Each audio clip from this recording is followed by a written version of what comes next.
Assalamualaikum warahmatullahi wabarakatuh. Waalaikumsalam warahmatullahi wabarakatuh.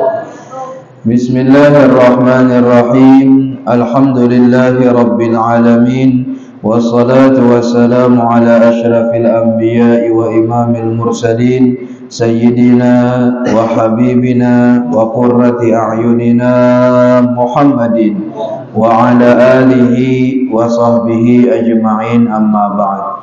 فنوينا التعلم والتعليم والتذكر والتذكير والنفع والانتفاع والإفادة والاستفادة والدعاء إلى الهدى والدلالة على الخير والحث على التمسك بكتاب الله وسنة رسوله صلى الله عليه وسلم ابتغاء قربه وثوابه منه سبحانه وتعالى.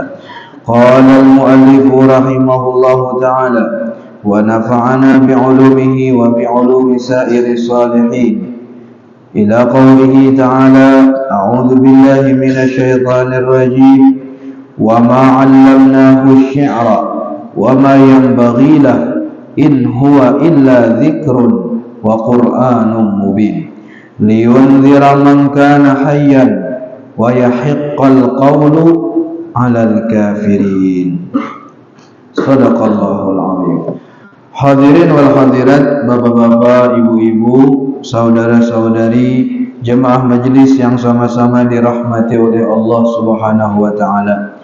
Alhamdulillah wa syukrulillah, lagi dan lagi senantiasa kita bersyukur kehadirat Allah Subhanahu wa taala. Senantiasa kita memuji Allah Subhanahu wa taala, yang mana Allah Subhanahu wa taala senantiasa tidak putus-putusnya melimpahkan karunia-Nya, rahmatnya, nikmatnya, hidayahnya, taufiknya kepada kita semua. Sampai pada malam hari ini, alhamdulillah, Allah Subhanahu wa taala masih panjangkan umur kita dan sehatkan badan kita, dan Allah Subhanahu wa taala mudahkan kita semua untuk berhadir dalam majelis yang mulia ini. Mudah-mudahan umur kita dipanjangkan oleh Allah, disehatkan badan oleh Allah, dihindarkan dari segala macam penyakit, dijauhkan dari segala macam bala, dan diistiqamahkan kita oleh Allah Subhanahu wa taala dalam ketaatan kepadanya sampai meninggal dunia dalam keadaan husnul khatimah. Amin ya rabbal alamin. Salawat beserta salam selalu tercurah dan terlimpah keharibaan junjungan kita Nabi besar Muhammad sallallahu alaihi wasallam beserta keluarga, kerabat, zuriat, sahabat, dan orang-orang yang senantiasa istiqamah mengikuti perjuangan beliau, menghidupkan sunnah-sunnah beliau, menjaga syariat-syariat beliau ila yaumil qiyamah. Hadirin wal hadirat rahimakumullah, kita lanjutkan pengajian kita masih di dalam surah Yasin sampai kepada ayat wa ma 'allamnahu asy-syi'ra wa ma yanbaghi lah in huwa illa dzikrun wa qur'anun mubin.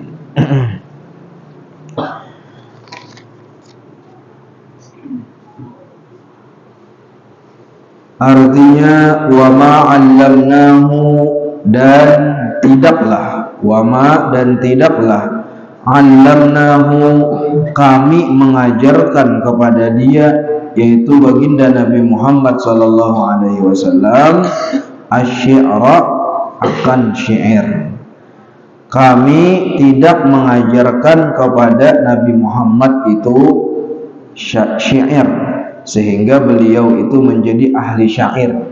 Bukan, kami tidak mengajarkan syair kepada beliau.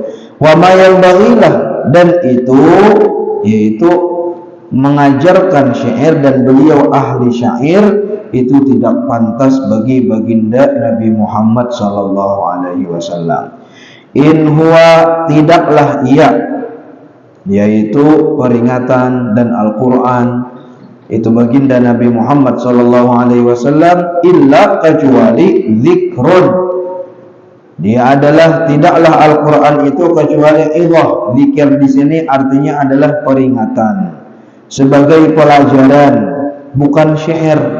Syair yang hanya dinikmati, lagu yang hanya dinikmati sesaat, bukan itu. Al-Quran bukan itu.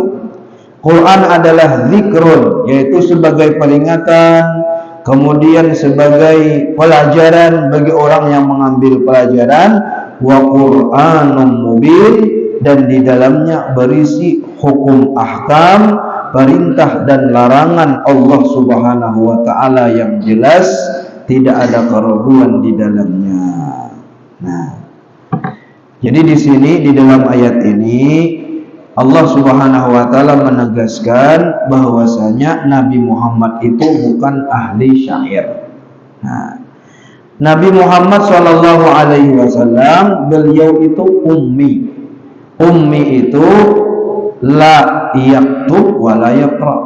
Menulis kada bisa sini. Suruh Nabi menulis kada bisa. Nah, menulis Arab, menulis Latin kada bisa sini. Dan juga yaqra. Nabi sallallahu alaihi wasallam la yaqra, tidaklah bisa membaca. Nabi itu kada bisa membaca. Nah, unjuki misalnya surat bahasa Arab, bisa lah Nabi baca, kalau bisa. Kemudian, dan Nabi sallallahu alaihi wasallam juga bukan ahli syair, bukan orang-orang yang bisa mengarang lagu dan syair seperti mana orang Arab pada zaman itu. Jadi di masa Rasulullah sallallahu alaihi wasallam diutus, itu mereka berbangga-bangga dengan syair, dan ketika itu hadarah atau kemodernan mereka, majunya mereka, masyarakat pada zaman itu dengan mereka hebat membuat syair. Nah, sehingga Allah Subhanahu wa taala menurunkan satu mukjizat kepada orang Arab dan semua umat baginda Rasulullah, wabil khususnya adalah Arab, untuk mengalahkan syair mereka. Nah, yaitu diturunkan mukjizat yang paling besar, yaitu Al-Quran. Nah, setiap nabi itu lain mukjizatnya. Kayak Nabi Musa diberikan 9 mukjizat, diantaranya tongkat. Tongkat yang bisa berubah menjadi ular, kemudian menjadi tongkat lagi, menjadi ular lagi, bahkan ularnya yang tongkat yang jadi ular tadi bisa memakan seluruh tongkat-tongkat para ahli sihir. Karena apa? Kenapa Nabi Musa diberikan mukjizat tongkat seperti itu? Nah, untuk mengalahkan kehebatan yang ada pada zaman itu. Di zaman Nabi Musa alaihi salam, ketika itu di zaman Fir'aun, maka mereka berlomba-lomba, atau yang hebat ketika itu adalah orang yang paling hebat sihirnya. Nah, artinya yang viral, yang heboh ketika itu adalah sihir. Nah, maka untuk mengalahkan itu Allah SWT berikan mukjizat berupa tongkat. Di zaman Nabi Isa, di zaman Nabi Musa, Nabi Isa belain pulang zamannya. Ketika itu hebat dalam ilmu sains, ilmu kedokteran, hebat mereka dalam mengobati penyakit. Maka Allah berikan mukjizat kepada Nabi Isa alaihissalam melebihi mereka, yang tidak bisa dikerjakan oleh ahli sains dan dokter yang paling hebat dimanapun, yaitu menghidupkan orang mati, menyembuhkan orang yang buta mulai asal. Lain asalnya orang itu melihat imbah itu mata sidin tadi kabur lalu buta, itu kalau disembuhkan. Ini kadang orang yang sama sekali buta dari awal atau kada bermata, nih anunya nih kada ada belahan matanya nih kada ada, dipusut oleh Nabi Isa dengan sekali pusutan, maka langsung orang tadi melihat dan matanya terbuka. Nah, ataupun penyakit baras, penyakit belang, mereka sepakat tidak bisa menyembuhkan penyakit belang. Tetapi Nabi Isa dengan sekali pusukan sidin, dipusut sidin sekali dibacakan, maka orang yang penyakit belang tadi langsung ampuh. Kayak itu juga mukjizat Nabi Isa yang hebat, yaitu menghidupkan orang mati. Orang yang sudah mati dihidupkan kembali. Nah, seluruh dokter berkumpul, seluruh orang yang hebat berkumpul di dunia ini untuk menghidupkan lagi orang yang mati, sangguplah? Kada sanggup.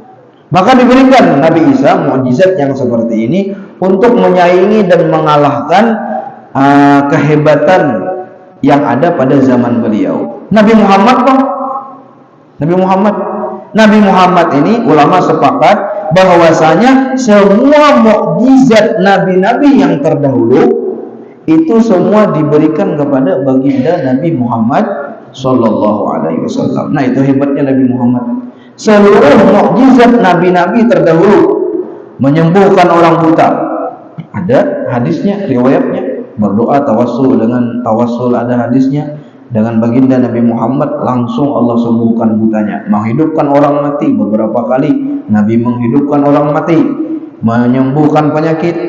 Nah, itu sudah banyak. Nah, bahkan melebihi mukjizat nabi-nabi yang terdahulu. Nah, bahkan ada ulama mengatakan kullu ma jaza mu'jizatan lil anbiya jaza ayyakuna lahu karamatan lil awliya. Setiap mukjizat yang terjadi pada nabi-nabi terdahulu, maka itu boleh dan sah terjadi pada wali-wali Allah Subhanahu wa taala dan umat baginda Nabi Muhammad sallallahu alaihi wasallam. Nah, tapi nang semua mukjizat Nabi menghidupkan orang mati, Nabi menunjuk bulan terbelah. Ya Allah, Nabi halus terbelah.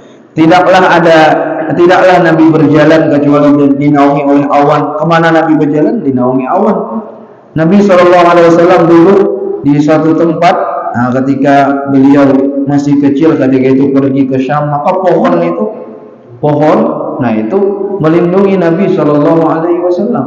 Nah, ini mukjizat. Tapi itu semua adalah mukjizat yang biasa dibandingkan dengan Al-Quran. Al-Quran adalah mukjizat yang luar biasa. Untuk apa? Untuk menyaingi ataupun mengalahkan kehebatan orang-orang jahiliyah, orang-orang musyrikin ketika itu, yaitu mereka ahli dalam ilmu syair. Maka Allah tantang dalam Al-Quran, qul fa'tu bi suratin min mithlihi wa du'u syuhada'akum min dunillahi in kuntum shadiqin. Kumpulkan ujar Allah semua ahli syair, kumpulkan semuanya untuk mereka membuat satu surah seperti Al-Quran, surah yang paling pendek saja, yaitu inna a'tainakal kautsar fasholli li rabbika wanhar inna syani'aka huwal abtar. Itu surah yang paling pendek, isinya 3 ayat. Nah, itu aja kumpulkan semua mereka, sangguplah. Maka mereka semuanya tidak akan sanggup. Nah, tapi yang anehnya, orang yang diturunkan kepadanya Al-Quran itu dia bukan penyair, dan dia sama sekali tidak mengerti mengenai ilmu syair, ilmu lagu, masalah syair. Nabi itu sama sekali tidak tahu masalah itu dan tidak layak untuk Nabi. Nah, dan kalau bisa membaca, kalau bisa menulis, ummi. Nah, lalu hikmahnya apa? Nah, hikmah daripada Nabi SAW ummi, tidak bisa membaca, tidak bisa menulis, bukan ahli syair, tidak pernah belajar di mana-mana. Apa hikmahnya? Nah, liya'rifu wa yatayaqqanu annal Qur'an min indillah la min indi Nabi sallallahu alaihi wasallam. Supaya apa? Supaya orang-orang musyrikin ketika itu yakin dan mereka betul-betul mengetahui bahwasanya Al-Quran yang dilantunkan oleh baginda Nabi Muhammad itu bukan dari sidin seorang. Kalaulah Nabi itu pintar ataupun ahli dalam menulis, membaca, kemudian ahli dalam ilmu syair, maka orang-orang akan mengatakan itu yang diucapkan Muhammad itu bukan dari Allah, itu adalah perkataan ataupun syair yang dia buat. Nah, tapi mereka semuanya tahu bahwasanya Nabi Kada suah belajar syair, tidak bisa menulis, tidak bisa membaca. Dari mana datangnya lantunan kalamullah yang luar biasa itu, sehingga mereka yakin bahwasanya itu bukan dari Nabi Muhammad, tetapi mutlak datang daripada Allah Subhanahu wa taala. Sehingga membuat orang-orang Makkah itu ketika itu bingung. Mereka mengatakan Muhammad ini kerasukan jin sehingga bisa melantunkan itu. Tapi mereka bingung, bukan. Muhammad ini penyair. Kalau penyair harus belajar dulu ilmu syair. Siapa gurunya? Kadang bukan. Muhammad itu majnun, Muhammad itu gila, macam-macam. Muhammad itu sahir. Terakhirnya mereka hanya mengatakan lagi Muhammad itu adalah sahir, seorang penyihir yang memisahkan antara dua keluarga, antara dua dangsanak. Yang asalnya berdangsanak karena masuk Islam, maka mereka jadi bermusuhan, ujar mereka. Diriwayatkan orang-orang kafir Quraisy ini mereka sering berkumpul di Mekah ketika itu, memusyawarahkan bagaimana perkara Nabi Muhammad ini. Diapai Muhammad ini? Maka mereka ada yang menawarkan, datang mereka musyawarah, tawarkan kepada Nabi Muhammad, mau apa, hendak apa dengan dakwahnya ini, dengan gerakan dakwahnya ini mengajak orang kepada Allah, hendak apa?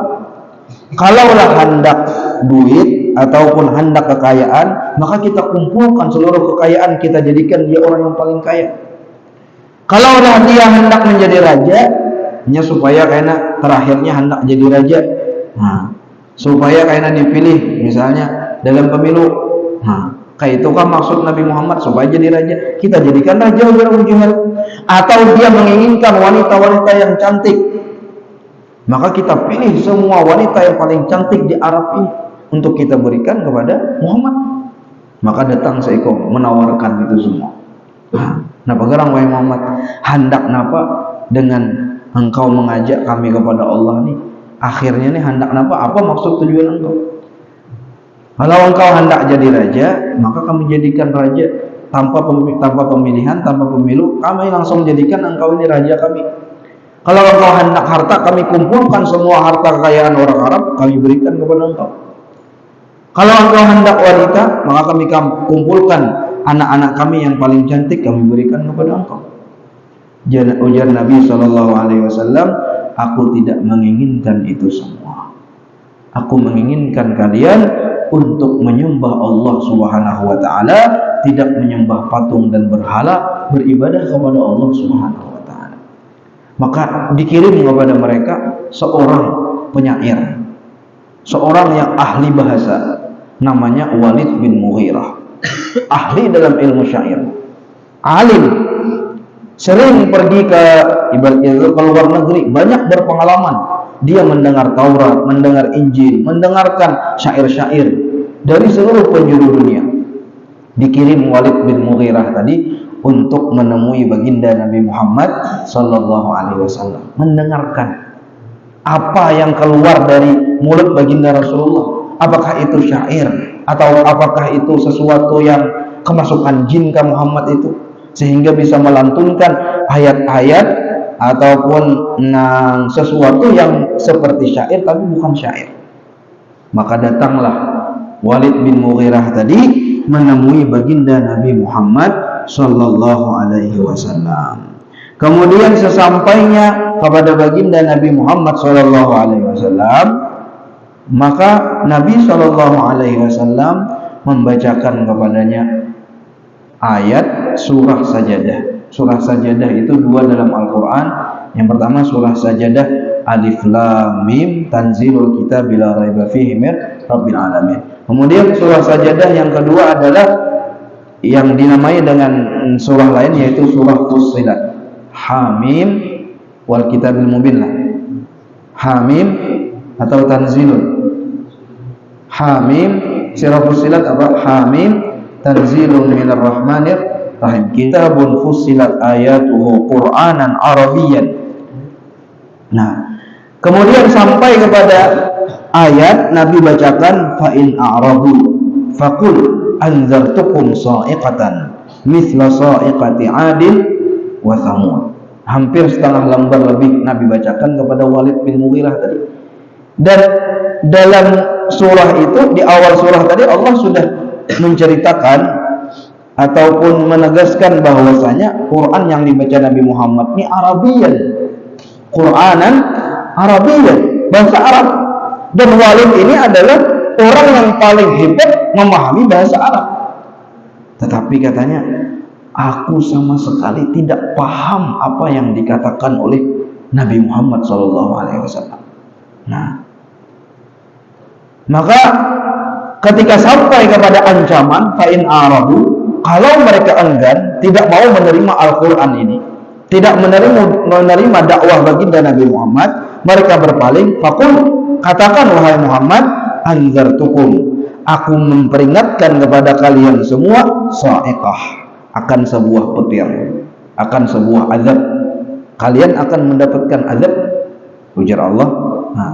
Mithla sa'iqati 'adin wa samud, seperti Allah mengazab kaum 'Ad dan kaum Samud. Sampai itu maka Walid bin Mughirah tidak berani lagi, stop sudah, sampai situ aja wahai Muhammad.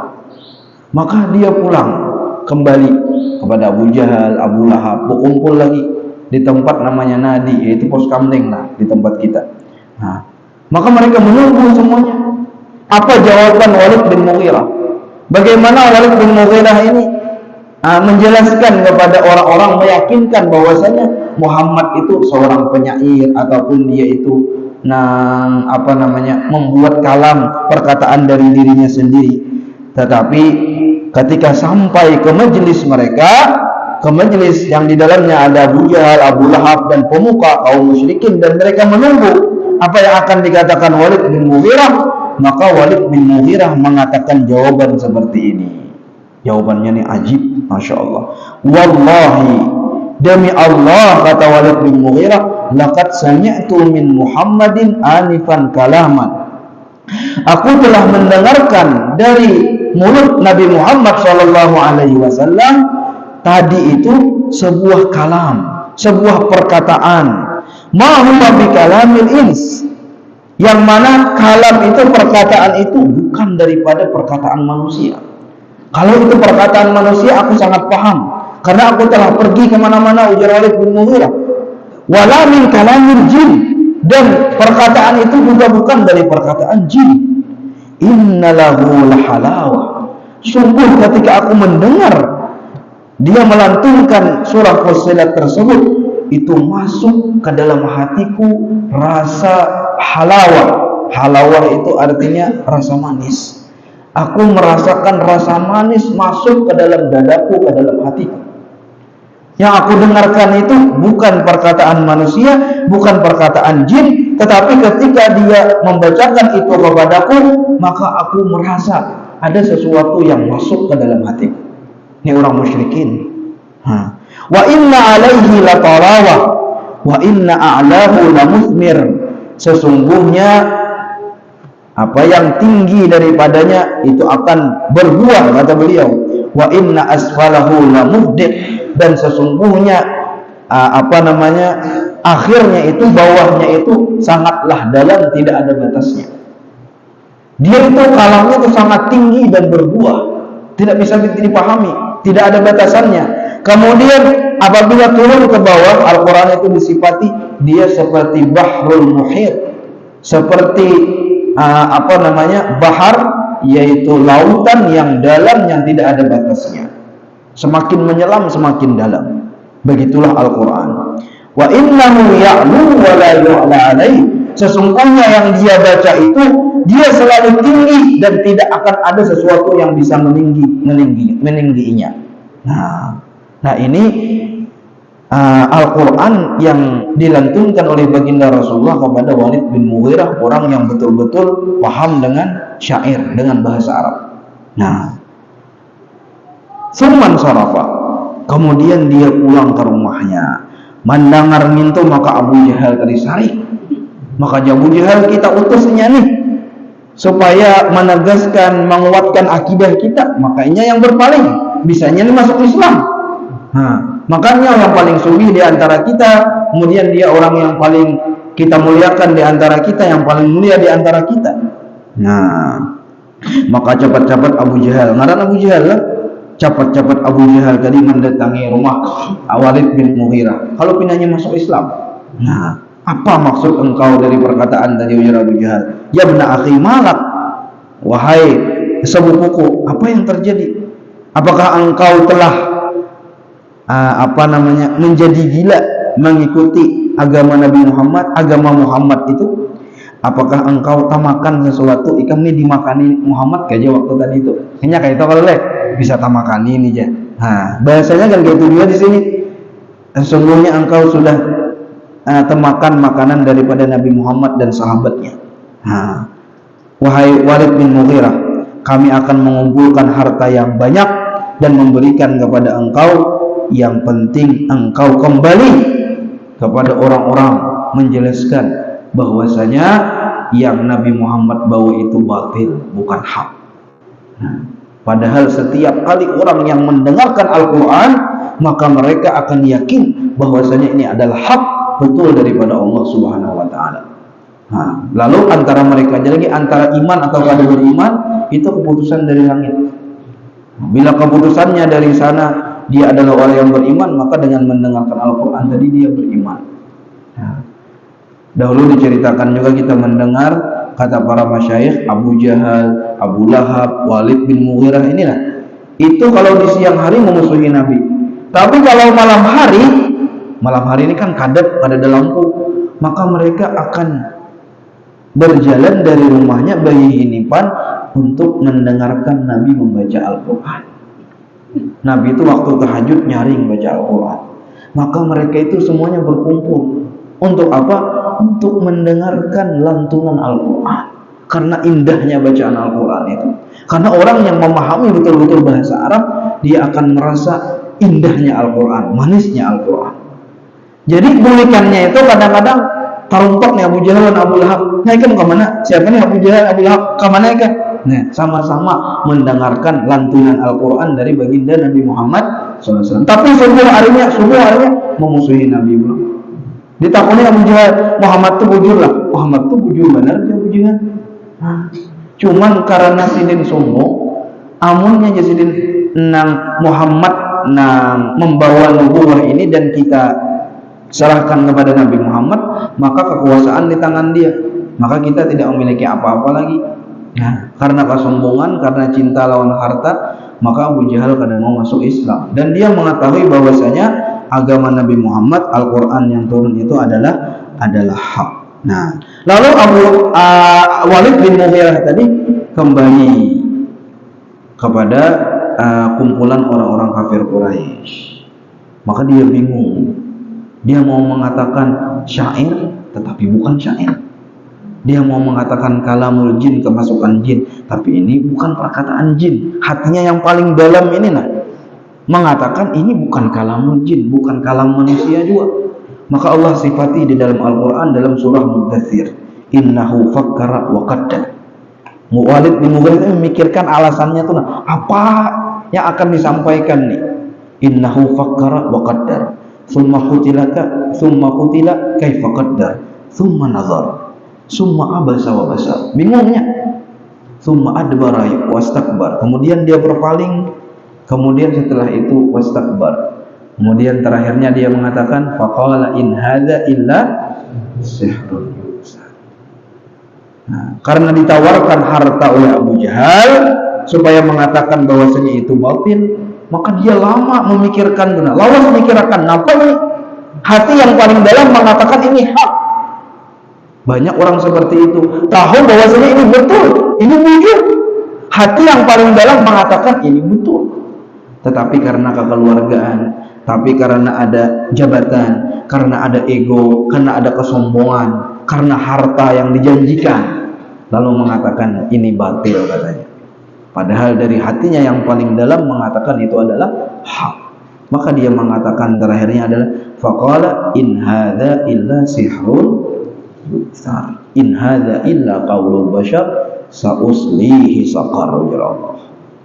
Maka Walid bin Mughirah tadi dia berpaling dan menyombongkan dirinya. Dia mengatakan, oh yang ku dengar dari Muhammad itu adalah sihir saja. Kenapa sihir? alasannya karena dia memisahkan antara saudara kita, antara ibu dan anak. Karena apabila anaknya masuk Islam maka terpisah. Nah, bila nyadang anaknya masuk Islam maka berpisah. In hadza illa qaulul bashar. Hatinya yang paling dalam mengatakan bahwasanya ini bukan kalam manusia, bukan kalam jin, datang daripada Allah, tetapi karena dunia dia katakan in hadza illa qaulul bashar. Ini yang ku dengar tadi adalah hanya perkataan manusia biasa. Maka Allah ancam dia, bahkan Allah tegaskan dia, sauslihi saqar. Orang yang seperti itu, orang yang tahu bahwasanya itu hak tetapi masih mengatakan batil, maka sauslihi saqar, kami akan masukkan dia ke dalam neraka saqar. Neraka saqar itu tempatnya adalah tingkatan neraka yang keenam. Neraka saqar. Wa ma adraka ma saqar, la tubqi wa la tadhar, lawahatun lil bashar, 'alaiha 19. Itu neraka saqar, la tubqi wa la tadhar. Dia akan menghanguskan manusia itu, tidak menyisakan sedikit pun. Hangus, darahnya hangus, bukan saja kulitnya ataupun bulu-buluannya hangus, semuanya, buluannya hangus, kulitnya hangus, dagingnya habis, bahkan darahnya pun habis. La tubqi wa la tadhar, lawahatun lil bashar. Nah, dia sangat meluap kepada memakan manusia itu. 'Alaiha 19, dan dijaga oleh 19 malaikat. Maka saking sombongnya, ujar Abu Jahal aja, kayak apa kita nang orang 19 tuh, kita banyak aja Abu Jahal. Maka ada orang yang paling berani ketika itu nang jaga, ujarnya, aku ingin 17 aja, tahan aja aja. Ingin 17 aja melawan malaikat, tahan aja. Dia segongnya pulang, aku nang 2-nya, cukup aja. Nah, kayak itu buahnya Allah turunkan lagi. Coba baca ayat setelahnya. Ya Allah, bukan saja yang 19 itu, tapi wa ma hiya illa malaikatan. Banyak lagi malaikat-malaikat yang lain yang kami suruh menjaga neraka itu. Nah, intinya tadi Nabi SAW, beliau itu bukanlah ahli syair, bukanlah syair, dan tidak pantas bagi beliau untuk mengeluarkan kata-kata syair ataupun lagu. Yang mana ujar beliau di sini, syair itu, kenapa? Syair itu adalah bisa menyebabkan menyebabkan ila taghyiril makna, merubah makna li mura'atil lafaz wal wazan, untuk menjaga lafaz dan menjaga timbangan. Jadi dalam lagu, dalam pantun itu ada timbangan-timbangannya ya. Kalau yang ujungnya A harus A, maka mereka dalam ilmu syair dan dalam ilmu wazan timbangan itu kadang-kadang maknanya ini arah sedikit berkurang asalkan lafaznya tadi bagus. Tetapi Al-Quran bukan seperti itu. Al-Quran itu adalah menyampaikan makna lebih diutamakan daripada lafaz. Nah, seperti itu. In huwa illa dzikrun wa Qur'anun mubin. Sesungguhnya dia Al-Quran, baginda Nabi Muhammad, itu adalah peringatan, pembelajaran. Di dalamnya ada pelajaran-pelajaran. Wa Qur'anun mubin, dan hukum ahkam halal dan haram ada di dalamnya. Untuk apa itu semua? Kami turunkan Al-Quran, dakwah baginda Nabi Muhammad. Untuk apa? Liyunzira man kana hayyan wa yahiqqal qawlu 'alal kafir. Gunanya dua ya.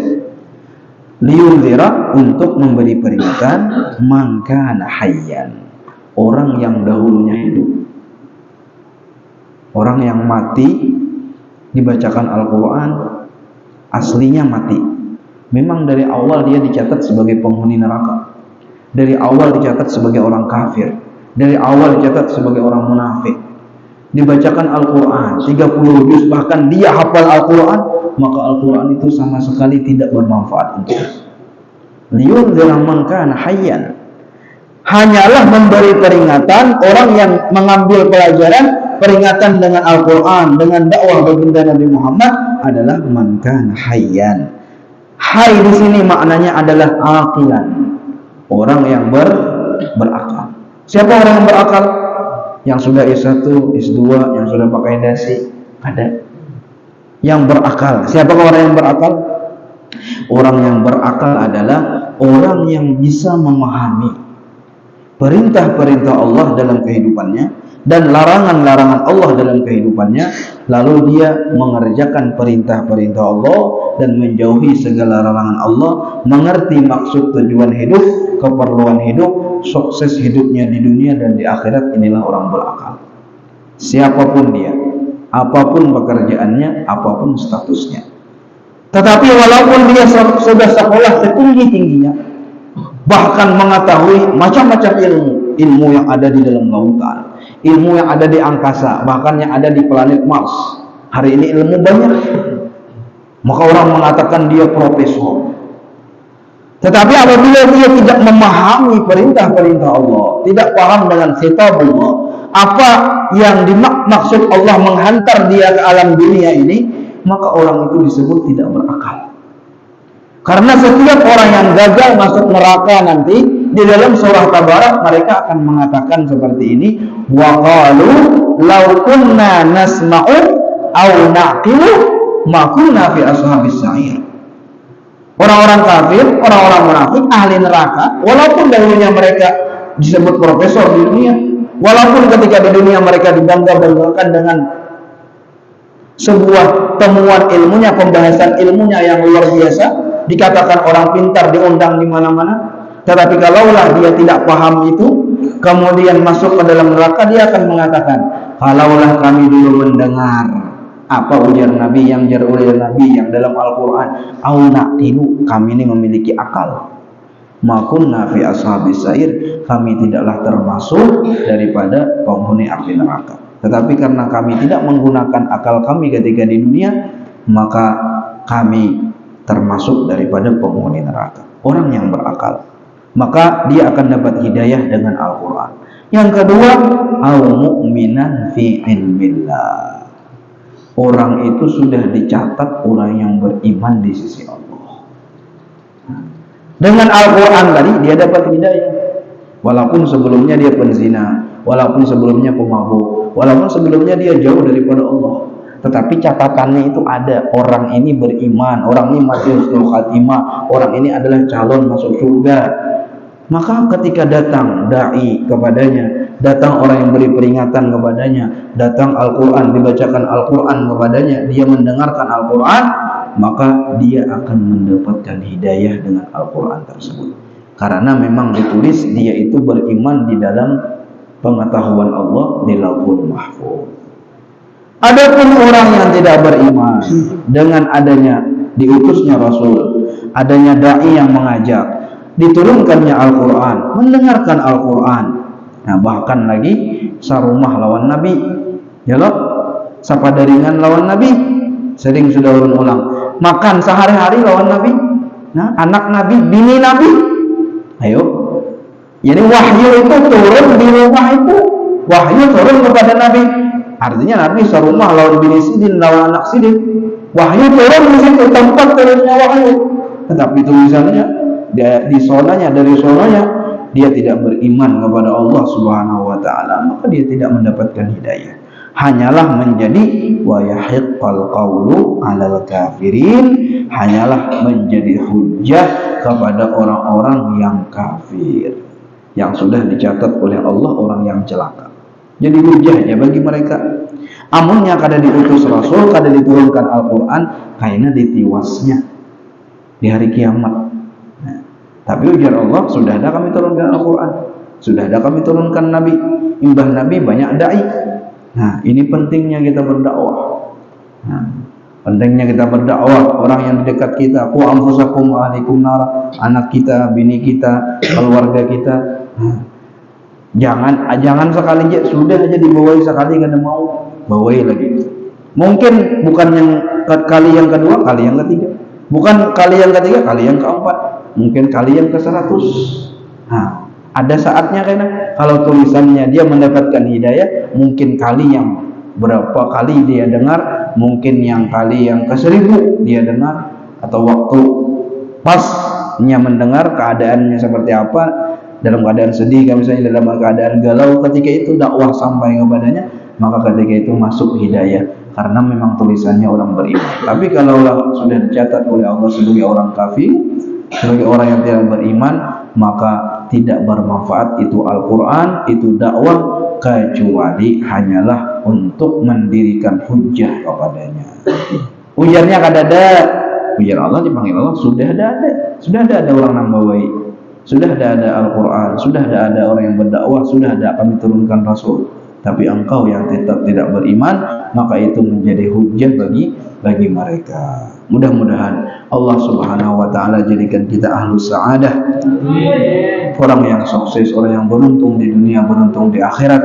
Allah Subhanahu wa taala tuntun kita, tuntun kehidupan kita, keluarga kita semuanya selamat dunia, selamat akhirat, dikumpulkan bersama orang-orang yang su'ada, orang-orang yang beruntung nanti di akhirat bersama baginda Nabi Muhammad sallallahu alaihi wasallam, para siddiqin wa syuhada'i wa salihin, wa hasuna ulaika rafiqa. Al-Fatihah.